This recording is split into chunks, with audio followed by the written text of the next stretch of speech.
नमस्कार। स्पॉटलाइट हरियाणा के एक और एपिसोड में आपका स्वागत है। मैं हूं वैशाली चौधरी। 16 दिसंबर को 5 नगर निगमों के चुनाव होने की घोषणा हो चुकी है। 22 नवंबर को राज्य चुनाव आयुक्त दलीप सिंह ने इसकी औपचारिक तौर पर घोषणा की। तो इन चुनावों के दौरान क्या कुछ नियम रहने वाले हैं और इन नगर निगम चुनावों से जुड़ी तमाम ऐसे सवालातों के साथ हम आ पहुंचे हैं राज्य चुनाव आयुक्त दलीप सिंह जी के पास और उनसे हम बड़े विस्तार से जानने की कोशिश करेंगे। कुछ एक चीजें ऐसी आई हैं इस बार सामने जो कि पहली बार हरियाणा में होने जा रहा है, तो हमारे लिए जानना, विस्तार से जानना बेहद जरूरी है। तो सबसे पहले हम दलीप सिंह जी का स्वागत करेंगे। बहुत बहुत स्वागत आपका हमारे शो में। 5 नगर निगमों के चुनाव घोषित हो गए हैं। पहले के चुनाव और अब के चुनाव में क्या कुछ भिन्न है, क्या कुछ अलग आपने इस बार सोचा है? देखिए, 5 जो नगर निगम है उनके चुनाव की घोषणा हमने की है कल, और ये जो हैं हमारे हिसार है, रोहतक है, पानीपत है, करनाल है और यमुनानगर है। जी बिल्कुल। और इनमें जो है म्यूनसिपल कॉर्पोरेशन के चुनाव कराए जाएंगे। ये चुनाव हर 5 साल के बाद होते हैं, जैसे लोकसभा विधानसभा के होते हैं। तो पिछली बार ये चुनाव 2013 में करवाए गए थे, तो अब ये 5 साल जब पूरे होने पर यहाँ पे चुनाव कराए जा रहे हैं। जी। इन चुनाव में बहुत सी नई बातें अभी उभर करके आई हैं। तो सबसे पहले तो ये है कि हरियाणा सरकार ने निर्णय लिया है कि जो मेयर होता है, जो है head of the corporation, mayor बोलते हैं, उसका चुनाव प्रत्यक्ष रूप से किया जाएगा। It will be direct election. पहले डायरेक्ट नहीं था, इनडायरेक्ट इलेक्शन था। तो डायरेक्ट इलेक्शन होने से क्या है कि मेयर का चुनाव के लिए लोग अलग से नामांकन अपना जारी करेंगे, अलग से फॉर्म भरेंगे। हमें भी उसके लिए एक अलग से इलेक्ट्रॉनिक वोटिंग मशीन ईवीएम उसको अलग से लगानी पड़ेगी, और उसके लिए जो खर्च जो उम्मीदवार जितना खर्च कर सकता है वो भी हमने सीमा निर्धारित की है कि मेयर जो है वो 20 लाख रुपए तक अपने चुनाव पे खर्च कर सकता है। ठीक है। तो इस तरह के हमने एक ये नई बात हमारे सामने आई है। दूसरा बताना चाहूँगा कि चुनाव जो है हमने अभी घोषणा की है, तो 1 तारीख से लेकर 6 तारीख तक तो जो उम्मीदवार हैं अपना नामांकन भर सकते हैं, नॉमिनेशन भर सकते हैं। उसके बाद में 16 दिसंबर को, जो कि रविवार है, उस दिन चुनाव कराए जाएंगे, पोलिंग है, और 19 नवंबर को हम लोग काउंटिंग करेंगे और उसी दिन शाम को हम रिजल्ट्स की घोषणा कर देंगे। तो ये सारा हमने जो शेड्यूल बनाया है वो मैं चाहता हूँ कि आपके माध्यम से जनता तक पहुँचे। जी जी। तो ये आपकी प्लानिंग है। जैसे आपने कहा कि पहली बार प्रत्यक्ष तरीके से मेयर के चुनाव हो रहे हैं, वही पार्षद के चुनाव हो रहे हैं, तो ये क्या एक चुनौती की तरह क्या आप देख रहे हैं इसको, क्योंकि पहली बार प्रत्यक्ष चुनाव हो रहे हैं? और इस पर सवाल भी उठाए गए थे कि क्यों, जब मेयर के चुनाव प्रत्यक्ष हो सकते हैं तो बाकी चीज़ें भी। खैर, ये तो खैर जो विपक्ष है या जो विरोधी है उनकी बात है। हम ये जानना चाहेंगे कि मेयर और पार्षद के चुनाव इस तरह से हो रहे हैं, इसके लिए आपने क्या कुछ तैयारी अलग से की हुई है, क्या ज़रूरत महसूस हुई आपको? देखिए, एक तो सबसे पहली बात है कि ये सारे चुनाव जो हैं वो ईवीएम के माध्यम से कराए जाएंगे। जो लेटेस्ट ईवीएम हमारे पास आई है, इलेक्ट्रॉनिक वोटिंग मशीन। दूसरी बात इसमें ये आएगी कि हमने जो है इसमें नोटा का इस्तेमाल हमने किया है। इसके बारे में थोड़ा ज़्यादा बताना चाहूँगा कि पहली बार देश के इतिहास में हमने एक ऐसा फैसला किया है, पहली बार स्टेट इलेक्शन कमीशन हरियाणा इसको कर रहा है, कि नोटा को हमने इम्प्लीमेंट किया था 2016 में। राइट। और नोटा का ये है कि अगर नोटा के सबसे ज़्यादा वोट्स भी आ जाते थे तभी उसे विजयी नहीं माना जाता था। विजयी उसी को माना जाता था जो नंबर 2 पे होता था, because NOTA is a fictional candidate बोलते हैं उसको, तो उसका वो दिखावे के तौर पे था। इस बार पहली बार देश में मैंने ये फैसला किया है कि अगर नोटा के ज़्यादा वोट पर बनते हैं, नोटा इफ नोटा विंस, तो उस इलेक्शन को हम कैंसिल कर देंगे और वहाँ पे दोबारा चुनाव कराएंगे। और इससे एक और स्टेप में आगे गएंगे, जब दोबारा चुनाव कराएंगे तो वो उम्मीदवार जिनके कम वोट आए थे नोटा से, वो दोबारा चुनाव नहीं लड़ सकेंगे, वो अयोग्य घोषित हो जाएंगे। तो इलेक्शन जो है दोबारा होगा, फ्रेश होगा, दोबारा नॉमिनेशन होंगे, नए फ्रेश उम्मीदवार आएंगे और फिर हम उसके चुनाव कराएंगे। तो नोटा का असली जो महत्व है वो देखने को मिलेगा। और ये इसका काफ़ी इसकी चर्चा है इस बात की कि पहली बार हो रहा है ऐसा काम, और इसको देखना है कि अनुभव क्या रहता है। नोटा से, जब नोटा की बात उठी है तो नेचुरली नोटा से ही रिलेटेड कुछ एक डाउट्स हैं हमारे। पहली बात तो ये है कि कितना चैलेंजिंग आपको ये लग रहा है, और दूसरा ये कि क्या आपको नहीं लगता कि इसका विरोध, क्योंकि कहीं ना कहीं अधिकारों का मतलब अगर विरोध होगा या कोई चैलेंज कर सकता है तो वो इस तरीके से कर सकता है कि हमारे जो खुद के मौलिक अधिकार हैं उनका हनन है। कि अगर ये कैंसिल हो रहा है तो पूरी तरह से आप बहिष्कार या उनको पूरी तरह से रिजेक्ट कैसे कर सकते हैं? नहीं, देखिए ये इसमें विरोध की बात तो मैं पे बात नहीं करना चाहता, लेकिन यहाँ तक लीगल इशू की बात है। सुप्रीम कोर्ट ऑफ इंडिया ने 2013 में एक फैसला सुनाया था। अच्छा। और उन्होंने कहा था कि नोटा को लागू किया जाए। तो सबसे पहले लोकसभा में, फिर विधानसभा में, फिर धीरे धीरे करके लोकल बॉडीज के इलेक्शन में उन्होंने नोटा का इस्तेमाल शुरू किया हुआ है। नोटा तो इम्प्लीमेंट कर दिया, लेकिन साथ साथ हमने ये कर दिया कि नोटा की महत्वता नहीं होगी कि नोटा के अगर हाईएस्ट वोट भी पड़ जाते हैं तभी नोटा को विजय डिक्लेयर नहीं कर सकते, और विजयी वही होगा जो नंबर 2 पे होगा। ठीक है, हमने अब जो किया है, हम ये कह रहे हैं कि अगर नोटा के हाईएस्ट वोट आते हैं तो हम उस पर वहाँ दोबारा चुनाव कराएंगे, क्योंकि इससे ये जाहिर हो गया है कि कोई भी उम्मीदवार मतदाताओं को उनमें से पसंद नहीं था। अब इसका ये कानूनी तौर पे हमने इसको किया है, और अगर इसका किसी को लगता है कि इसके अधिकारों का हनन हुआ है तो जरूर इसको चैलेंज किया जाएगा, इस पर फैसला भी होगा। पर मैं समझता हूँ कि सुप्रीम कोर्ट की मंशा ये थी, और या अदालतों की मंशा ये थी कि नोटा आने से एक तो वोटिंग परसेंटेज बढ़ेगी, क्योंकि अगर कई बार होता था कि कोई उम्मीदवार पसंद नहीं है तो मैं वोट डालने नहीं जाता था। अब मैं जाता हूँ और अपने अधिकार का प्रयोग करता हूँ कि मैं आया हूँ वोट डालने, लेकिन कोई भी मुझे पसंद नहीं है, नोटा को दबाता हूँ। दूसरा ये था कि ये भी माना गया था सुप्रीम कोर्ट द्वारा कि राजनीतिक दल जो हैं वो इससे जो है अच्छी छवि के जो लोग हैं उनको उम्मीदवार बनाएंगे, क्योंकि मतदाता वरना रिजेक्ट करेगा, एक डर हो जाएगा फिर। तो हमने पहली बार किया है, देखते हैं कि इसका क्या अनुभव रहता है, और अगर कोई लीगल अड़चने इसमें आएंगी तो उनको भी देखेंगे। एक और नोटा से रिलेटेड सवाल, क्या इतना बड़ा जो एक सख्त डिसीजन आप कह सकते हैं कि आपकी तरफ से ये लिया गया है प्रदेश में, क्या आप, चूंकि ये जो जनरल पब्लिक है वो भी यही जानना चाहती है, तो इसीलिए हमारा ये सवाल है, क्या आप अधिकृत हैं इस तरह से मतलब नोटा को इस तरीके से लागू करने कि आप किसी को रिजेक्ट कर दें और वो पूरी तरह से डिबार्ड हो जाए? जी हाँ, पूरे अधिकार हैं हमें, प्लेनरी पावर्स हैं हमारे पास। मैं खुद संवैधानिक पद पे हूँ। State election commissioner is a constitutional job under the article 243A of the constitution. तो इसके पूरे अधिकार हैं हमें, और लेकिन फिर भी अगर कोई हम फैसला करते हैं तो we are open to judicial scrutiny. तो जो भी बाकी चुनाव भी जब होते हैं तो लोग अदालत में जाते हैं, डिलिमिटेशन होती है जब अदालत में जाते हैं, नॉमिनेशन होता है तब अदालत में जाते हैं, तो अदालत में जाते हैं। चुनाव के बाद भी इलेक्शन पिटिशंस होते हैं, तो अगर किसी को इसमें कोई आपत्ति है तो जरूर इसको चलेंगे। मतलब आप पूरी तरह से तैयार हैं कि इससे जुड़ी जो चुनौतियां सामने आएंगी उनको भी सामना किया जाएगा। जी, एक चीज़ है, वोटर लिस्ट में नाम ना होने की शिकायतें भी आपने भी सुनी होंगी, हम भी सुनते ही रहते हैं, ये आती रहती हैं। तो इस शिकायत, ये जो बहुत कॉमन सी शिकायत है, इसको दूर करने के लिए या इस बार ऐसा ना हो इसके लिए क्या कुछ तैयारियां हैं? देखिए, आपने बिल्कुल सही कहा कि वोटिंग वाले दिन जो है इस तरह की स्थिति आती है कि लोग कहते हैं कि मेरा नाम जो है वोटिंग लिस्ट में नहीं है, जबकि मेरा नाम लोकसभा की लिस्ट में है, विधानसभा की लिस्ट में है, और इस तरह की बातें आती थी। तो हमने इसमें एक बहुत बड़ा बदलाव किया है, पहली बार हुआ है वो भी, और जो कि हमने ये किया है कि जो कि हर साल इलेक्शन कमीशन ऑफ इंडिया जो है भारत सरकार का, हर साल 1 जनवरी को इलेक्टोरल रोल्स को रिवाइज करता है, वोटर लिस्ट को रिवाइज करता है, हर साल करता है। 1 जनवरी 17 को किया, 1 जनवरी 18 को किया, वो 1 जनवरी 19 को नई लिस्ट बनाएंगे। उसमें जो लोग अपनी वोट बनाना चाहते हैं वो अपनी वोट बनवाते हैं, जैसे जो 18 साल का हो जाता है बनवाता है, और जो जिनकी वोट कटनी होती है, कोई माइग्रेट कर गए हैं या अब नहीं रहे हैं तो उनकी वोट कटती भी है, करके वो एक वोटर लिस्ट 1 जनवरी को पब्लिश करते हैं। ठीक है। उसके इससे पहले क्या होता था कि हम उस लिस्ट को उनसे लेते थे और उस लिस्ट को अपना मानकर हम दोबारा उसमें उसको चेंज करते थे। हम दोबारा लोगों से कहते थे, जब हमारे चुनाव होते थे लोकल बॉडीज़ के, पंचायत के, कि आपको अपने और किसी ने वोट बनवानी है तो बताइए, किसी ने कटवानी वोट बताइए। तो होता है ये 45 दिन का टाइम लगता था, और फिर उसके बाद हम अपनी वोट बनाते थे, काटते थे। अब होता क्या था कि हमने किसी की वोट काट दी मान लीजिए, तो चुनाव वाले दिन वो आता था, हम कहते नहीं तुम्हारी वोट हमारी लिस्ट में नहीं है, पर वो कहता था विधानसभा की लिस्ट में तो है मेरी। तो इससे बड़ा जो है विरोधाभास हो रहा था।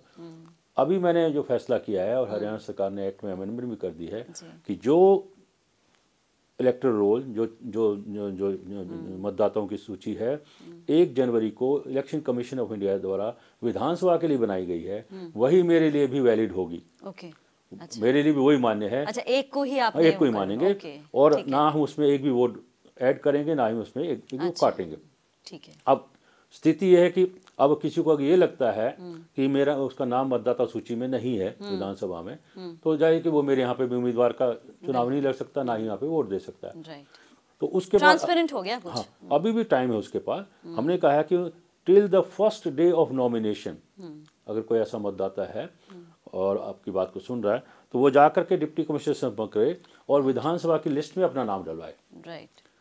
और या किसी को आपत्ति है तो वो विधानसभा की लिस्ट में जाकर अपना नाम कटवाए कि या किसी और का नाम कटवाना चाहता है। लेकिन first day of nomination, that is 1 दिसंबर तक भी वो अगर वो डिप्टी कमिश्नर लिखा के लाता है तो हम उसको अलाउ करेंगे। तो इससे अब एक लिस्ट हो गई है, वैलिड लिस्ट हो गई है, ठीक है, और किसी को अब किसी प्रकार की इसमें आपत्ति नहीं होनी चाहिए ना। मैं समझता हूँ शिकायतें भी बहुत कम होंगी। एक छोटा सा ब्रेक ले रहे हैं दिलीप सिंह जी, उसके बाद कुछ और सवालात हैं हमारे। आप बने रहिए हमारे साथ दिलीप सिंह जी से, राज्य चुनाव आयुक्त दिलीप सिंह जी से हमारी ये जो शो है हमारे सवालातों का सिलसिला है ये जारी है। आप बने रहिए हमारे साथ। Thank you.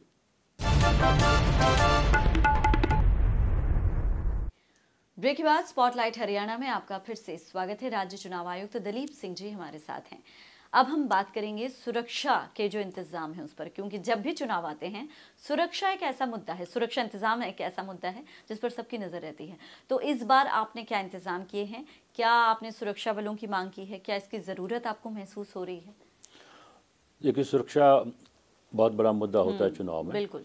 उसके लिए हमने पूरे कदम उठाए हैं। हरियाणा पुलिस जो है जो हमें इसमें पूरा सहयोग करेगी। अच्छा, ठीक। और इसके अलावा चुनाव पूरे हरियाणा में नहीं हो रहे हैं, केवल 5 नगर निगम में हो रहे हैं, तो हमें जितनी भी फोर्स चाहिए उतनी मिल सकती है, तो इसकी कोई दिक्कत वाली बात नहीं है। तो आपने मांगा है वैसे? जी हाँ, वो हमारा रूटीन होता है, हम रूटीन में करते हैं।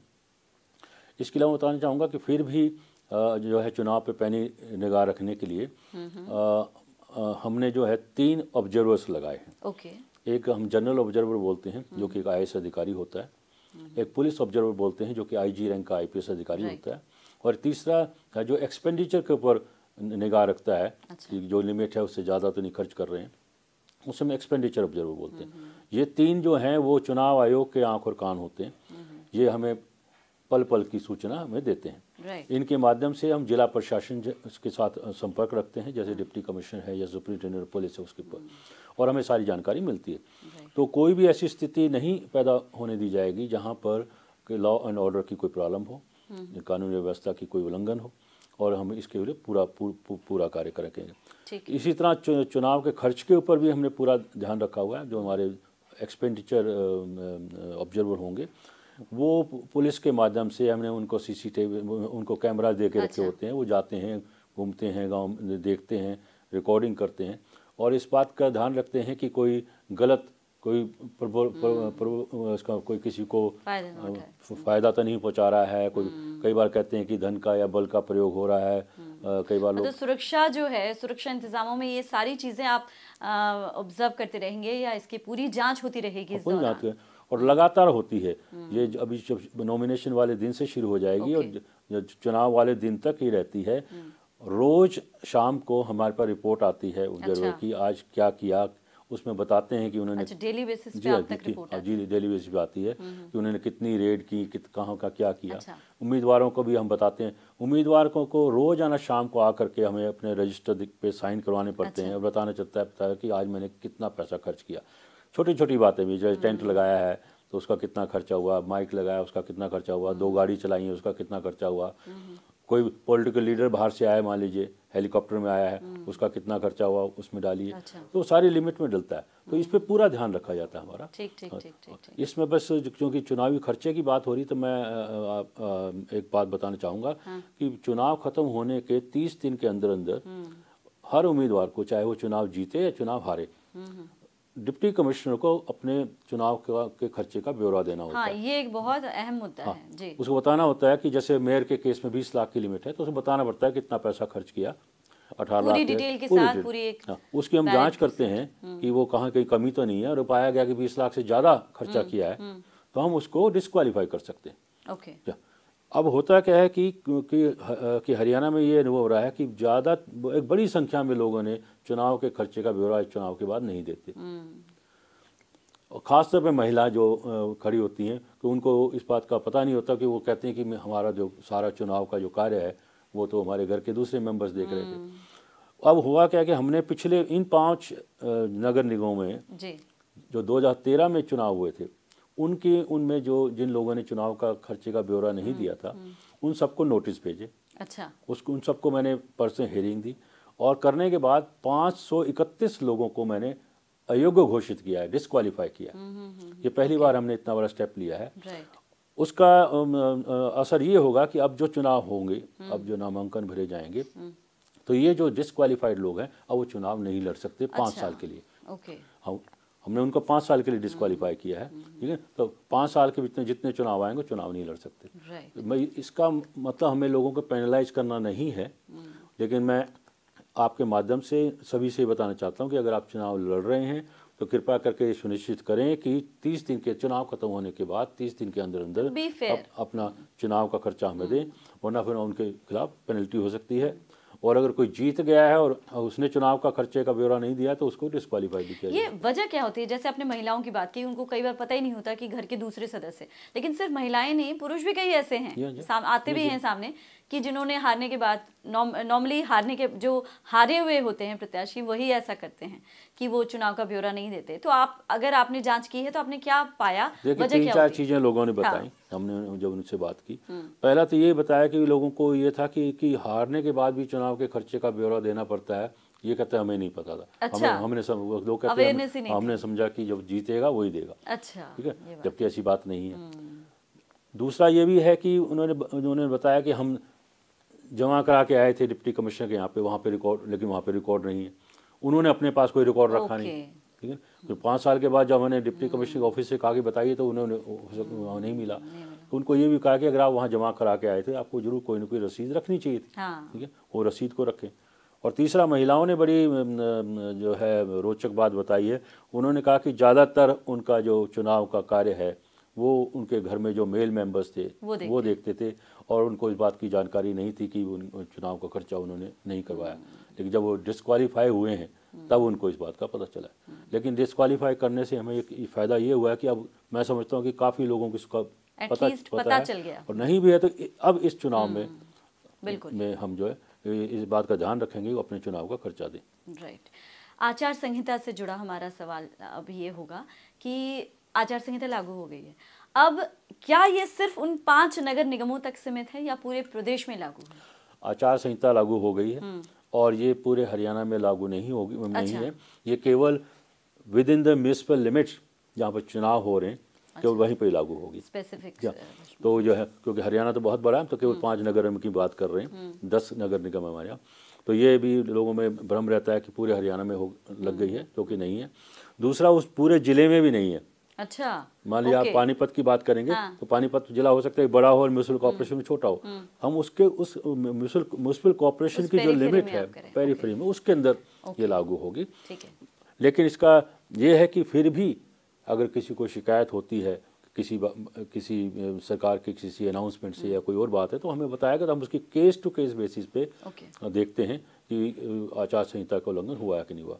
जैसे सबसे बड़ी बात तो ये होती है कि चुनाव से संबंधित अधिकारी और कर्मचारी जितने भी हैं इस पर 5 नगर निगमों में उनका स्थानांतरण नहीं हो सकता, उसके लिए मेरे से अनुमति लेनी पड़ती है।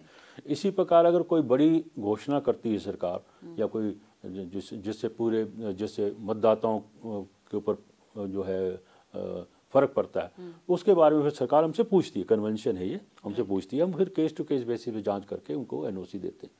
तो लेकिन आचार संहिता का पूरी तरह पालन किया जाएगा।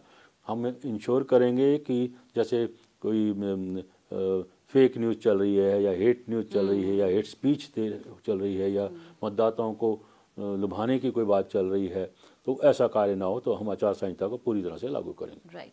अब एक आखिरी सवाल जो कि हर चुनाव में ये भी सामने आता है, एक तो शराब और दूसरा नगद का गलत तरीके से इस्तेमाल, गलत तरीके से उसको स्प्रेड करना, उसको बांटना, ये सारी चीज़ें हर चुनाव में सामने आती हैं। तो इनको रोकने के लिए आपने क्या इंतज़ाम किए हैं?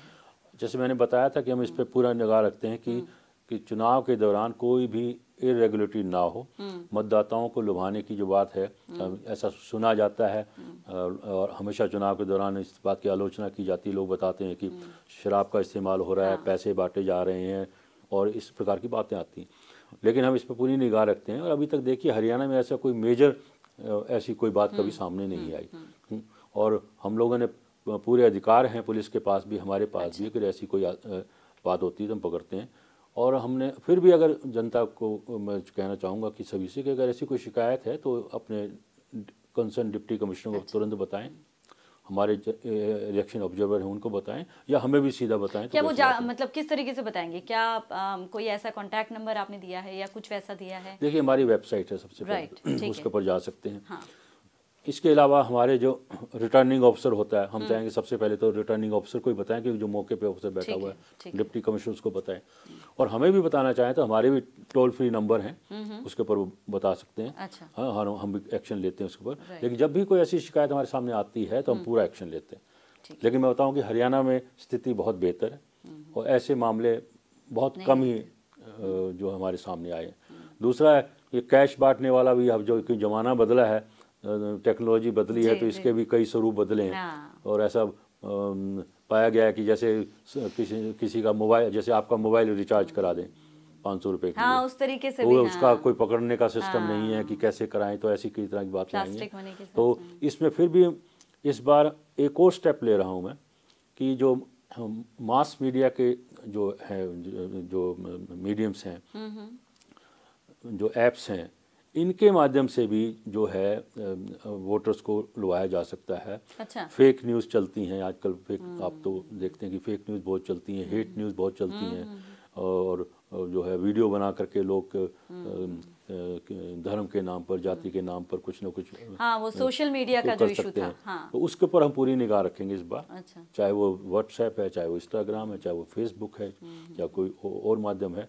और अगर ऐसी कोई स्थिति सामने आती है, हालांकि सोशल मीडिया को ऊपर लगाम लगाना एक बहुत बड़ी चुनौती होती है, क्योंकि वाकई ये कि बहुत बड़ा इशू है। लेकिन ऐसा है कि कई बार ऐसा होता है कि हमें चुनाव वाले दिन कोई अगर ऐसी शिकायत आती है तो कुछ एक्शन भी लेना पड़े तो लेंगे उससे पहले। लेकिन otherwise everybody free to express the views. लेकिन अगर ऐसी हमें लगता है कि मास मीडिया को गलत ढंग से इस्तेमाल किया जा रहा है, ठीक है ना, जैसे साइबर क्राइम बोलते हैं हम इसको, राइट, ठीक है ना, तो उसको भी अगर करना होगा तो हम उसके लिए पूरी तरह से तैयार हैं। ठीक है, यानी किसी पेज पर जाकर या जैसे आपने कहा टोल फ्री नंबर पर जाकर सीधे शिकायत की जा सकती है और उस पर तुरंत कार्रवाई होगी आपकी तरफ। जी हाँ, बिल्कुल तुरंत कार्रवाई। तो तमाम हमारे जो सवाल थे और हमारे जो डाउट्स थे उनको क्लियर करने के लिए आपका बहुत बहुत शुक्रिया दलीप सिंह जी। तो ये थे राज्य चुनाव आयुक्त दलीप सिंह, जिन्होंने हमारे तमाम जो डाउट्स हैं और चुनावों को लेकर, नगर निगम चुनावों को लेकर जो तमाम सवालात थे उनके बड़े ही सधे तरीके से और बहुत सही जवाब, संतुष्ट देने वाले जवाब हमें मिले हैं। उम्मीद है आपको हमारा शो पसंद आया होगा। अगले हफ्ते एक और मुद्दे के साथ आपके सामने हाजिर होंगे, तब तक के लिए इजाजत दीजिए। नमस्कार।